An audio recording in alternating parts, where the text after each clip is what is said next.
Every single industry in the world has been affected in some way by COVID-19. Retail stores have been shut down. Tourist sites have been closed. Barbers are buying those chia heads just to keep up their skills.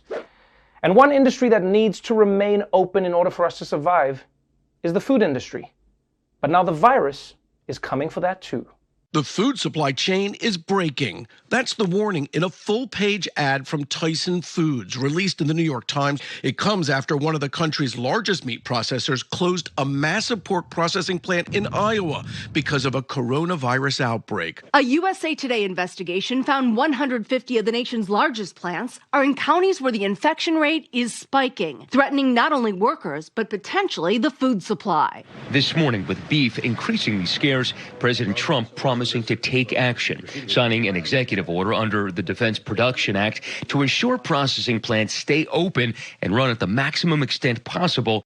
You know, I'll say this about Trump. He is very clear about what his priorities are in life. Because he was warned for months about the pandemic coming to America, and he did practically nothing. But you tell the man once that there could be a beef shortage, and he springs into action like the world's hungriest superhero. Dun, dun, dun, dun, dun. But that's Trump, man. If there's one thing we know about him, it's that he loves meat. You know he must have been really disappointed when he heard that Meatloaf was going to be on The Apprentice, and it turned out to be an actual man named Meatloaf. Who the hell is this?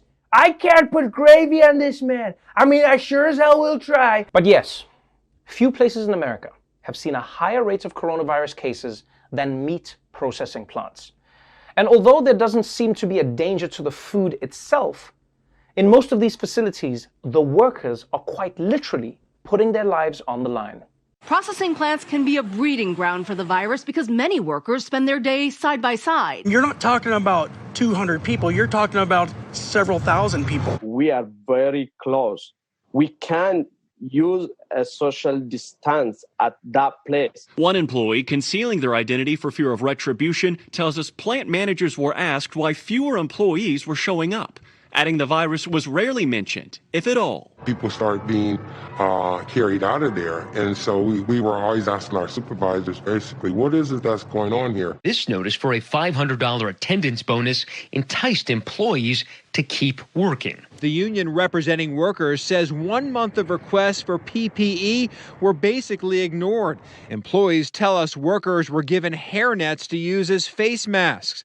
A hairnet? Come on, people, that is some bullshit. Workers were given hairnets to wear as face masks.